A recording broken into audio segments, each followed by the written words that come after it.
Hello and welcome to this video. Today I'll guide you through a step-by-step tutorial on how to connect MailerLite to Shopify.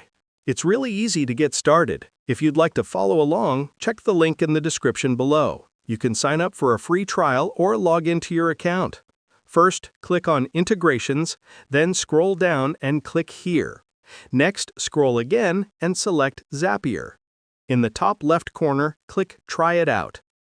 Now click on Add Step and in the search bar, type Shopify, then select it.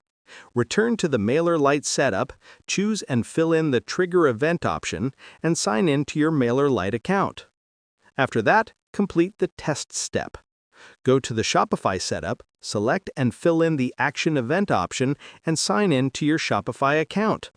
Enter your Shopify URL, click Continue, and finish the configuration. Finally, complete the test and click Publish, and you're done.